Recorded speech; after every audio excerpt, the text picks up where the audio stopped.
Marine Le Pen ne pourra pas se présenter aux élections présidentielles 2027. Salut tout le monde, c'est Noxito. Aujourd'hui on se retrouve pour une toute nouvelle vidéo. Aujourd'hui je vous résume l'actualité du 11 février 2026. Le FBI a publié une vidéo d'un homme cagoulé et armé devant la maison de Nancy Guthrie. Donc Nancy Guthrie, c'est la mère de Savannah Guthrie, qui est la présentatrice de NBC, qui a été enlevée du coup il y a 10 jours à son domicile. Et là la police a divulgué une vidéo qui provient des vidéos de caméras de surveillance de chez Nancy Guthrie, où on voit littéralement un homme cagoulé et armé devant la porte de sa maison.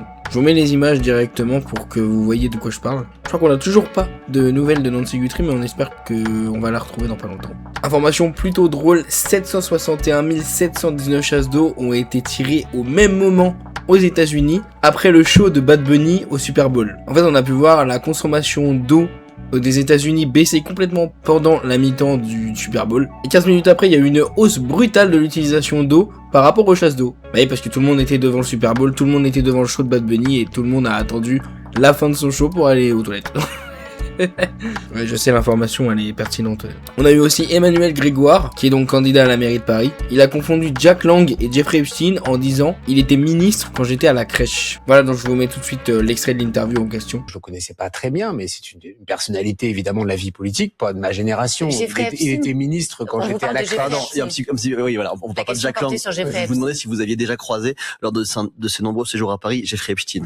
On a Gisèle Pellico qui a accordé une interview au New York Times. Dans cette interview, elle y raconte comment elle a appris tout ce qui était fait sur elle. Je vous mets directement l'interview. Enfin, en tout cas, un extrait, parce que je peux pas tout vous mettre, mais je vous invite à aller la voir. Quand je monte le premier étage pour rejoindre le lieutenant Perret, son visage commence à changer et il me dit, écoutez, il y a une pile de dossiers à côté de son bureau. Il me dit, écoutez, Madame Pellico, ce que je vais vous annoncer va pas vous faire plaisir. Et là, je commence vraiment à m'inquiéter. J'ai mon cœur qui commence à s'emballer. Je lui dis, mais qu'est-ce qui se passe?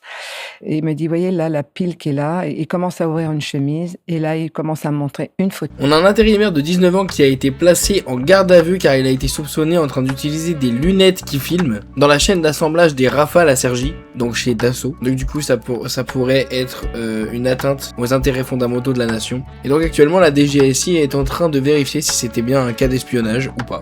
Pour l'instant, il est en garde à vue. On a aussi eu la Cour de cassation qui a confirmé le non-lieu des 3 gendarmes impliqués dans l'interpellation et la mort d'Adama Traoré. Et donc il y a l'avocat de la famille qui a décidé de saisir la Cour européenne des droits de l'homme. On verra par la suite ce qui se passe, on aura sûrement l'information, restez connectés, dans les prochains jours je pourrai en reparler. Au niveau des Jeux Olympiques d'hiver, une double médaille, un doublé direct. On a Julia Simon qui est championne olympique, et Lou Jean Monod, qui est, elle, médaillée d'argent en biathlon. Voilà, et ça nous fait 2 médailles en plus. Une d'or et une d'argent. Triste nouvelle, on a appris la mort de Marie-Rose Tessier, qui était la doyenne des Français. Elle est décédée à l'âge de 115 ans. Elle était aussi vice-doyenne de l'humanité. C'était la 2e femme la plus âgée du monde. Voilà, qu'elle repose en paix. Et une pensée à toute sa famille.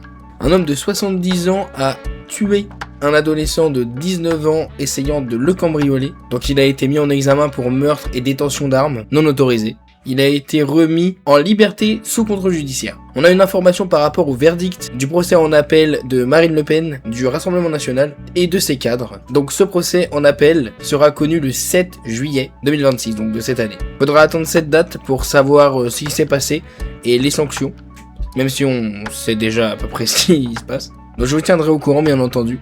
Mais pour l'instant on n'a pas plus d'informations que ça. Est-ce que vous vous souvenez de Anne, la femme qui s'était fait avoir par le faux Brad Pitt? Elle avait versé plus de 800 000 € à ce faux Brad Pitt. Et aujourd'hui, elle lance des poursuites sur 2 banquiers. Elle leur demande d'ailleurs de rembourser ces 800 000 € par rapport au fait qu'ils aient validé des virements qu'elle dit grotesques. Car le nom de ces virements était Transplantation Rein Bradley Pitt. C'est vrai que quand le banquier il voit des virements comme ça qui sont faits sur un compte avec ce nom-là, il devrait se poser des questions le banquier. Voilà, donc elle s'était fait escroquer 830 000 € et elle demande un remboursement de 800 000 € à ses banquiers qu'elle poursuit en justice. On aura sûrement encore une fois d'autres informations, pour l'instant on a que celle-ci. Je vous tiendrai au courant évidemment. Dernière information de la vidéo, un homme a été grièvement blessé par un tir de la police à 17h, donc à Paris, dans le 13e arrondissement. Cet homme aurait menacé un chauffeur de bus avec un couteau et la police l'aurait défendu en lui tirant dessus. Enfin, donc visiblement il est pas décédé, il est grièvement blessé. Encore une fois, on n'a pas plus d'informations que ça. Je sais pas si on aura d'autres. Pour l'instant, visiblement son pronostic vital n'est pas engagé. Il est uniquement blessé, grièvement, mais il est blessé. Et c'est la fin de l'information. Pendant que j'étais en train de faire le montage de cette vidéo, j'ai vu une information qui est assez triste. L'acteur américain James Van Der Beek est décédé à l'âge de 48 ans. On connaît pas encore la cause de son décès, on le saura sûrement bientôt. Mais voilà, je me devais d'en parler quand même. La source est des médias américains, évidemment, donc je n'ai pas exactement le nom de la source, mais tout ce que je peux vous dire c'est que c'est une source américaine. Voilà, donc une grosse pensée à sa famille. Il avait notamment joué dans Dawson Creek et CSI Cyber. En tout cas, moi j'espère que vous avez kiffé cette vidéo. Si c'est le cas, n'hésitez pas à vous abonner, commenter, partager, liker et faites tout. On se retrouve pas demain mais après-demain pour une prochaine vidéo. C'est donc si tout, prenez soin de vous. Bisous tout le monde.